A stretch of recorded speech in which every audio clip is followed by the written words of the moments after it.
Welcome back to Jersey Matters. I'm Larry Menti. This time of year, everybody tries to get home for the holidays, but for some children, home is not a safe place to go. Luckily, there's the Collier House. Our Kimberly Kravitz paid a visit. People love to give back, especially this time of year, but at the Collier Group Home, well, their mission is to give back all year round. Our mission is a 24/7 mission, 365 days a year. So a lot of people are in the spirit of giving around the holidays, Christmas, Thanksgiving, but this is something that we really try to embed in all of our programs every day. Nobody else would take me. My daughter used to overdose. My life before coming to Collier House was a complete mess. I had like a really toxic home environment. I had come here from jail. Here in Monmouth County is a safe space for women who have been abused or neglected, a place where lives can be changed for the better. This home and all the girls, they're my world. A lot of the girls come from very complex, traumatic situations in their life. And during these times, you don't learn how to keep a home or plant flowers or maintain yourself. Nancy Nicholas is a perfect example of one of these women. She now works for Collier Youth Services after growing up in this very home since the age of 14. I used to just cry, I used to cry a lot in the shelter. When I walked in here, it was just very homey, very welcoming.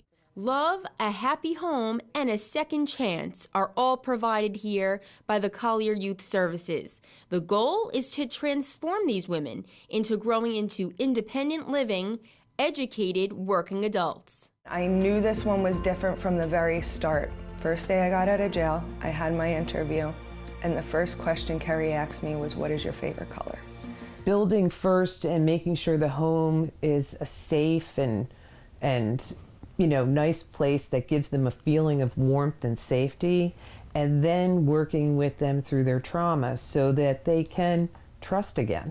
I definitely learned my self-worth. I also learned how to be that strong woman. At times, it can be difficult. 10 young women have an opportunity to live in this house at a given time. Although they are complete strangers at the very beginning, it becomes a sisterhood of sorts after time. It's based with the Sisters of the Good Shepherd and their founder, St. Mary Fraser, who believe that each and every individual is of more value than the world.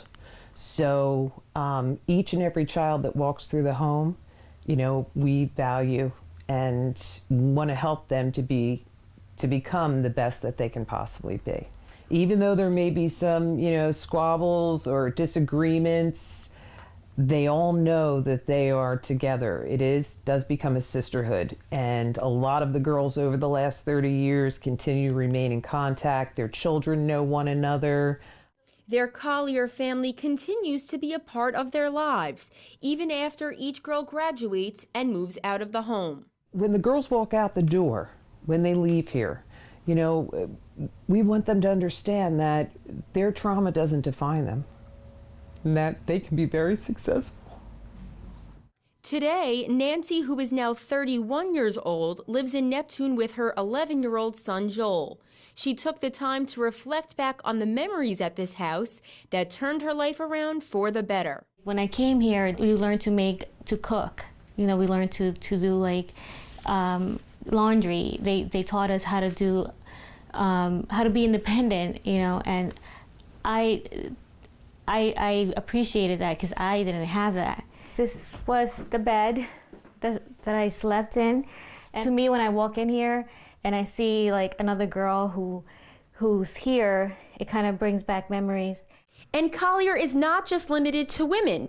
They also have a middle school, a high school, and a summer camp that are offered to young men and women. We have a middle school and a high school for kids that are not able to be educated in their own schools because of either significant behavioral or mental health issues. The other program that we have is a camp, and I love that program too. I love all of our programs, of course, but I love the camp because it's for kids that are living beneath the poverty level. And their parents, in order for them to continue to work, or their grandparents, or their guardians, whoever they live with, they really need supervised programming for them in the summer.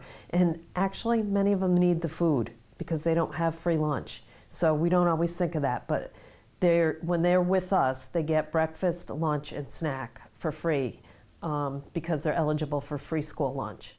Finding that silver lining between neglect and trauma is the very mission of Collier Youth Services. And each life that is touched is a blessing and creates a bond that will last forever. The woman I am today is because, Mo and the staff and, all those long conversations that I used to have with Session with Mo. And I still remember the tears and, the worries that I shared with Mo. And at times, even though she is my boss, at times I get a little emotional because I want to run and give her a hug, but then I'm like, wait, boundaries, yeah. So, yeah. The feeling's mutual. Somebody believed in me. Somebody knew I was smart. Somebody actually came to my house to get me to come to school. So it's really just about seeing that promise that we know is there and tapping into it and helping it to develop. No matter what troubles may have brought you here, the girls are encouraged to use the Collier Group Home to have a sense of personal responsibility and independence. For more information about this group home or any of the Collier programs, log on to collieryouthservices.org. In Monmouth County, New Jersey, I'm Kimberly Kravitz for Jersey Matters.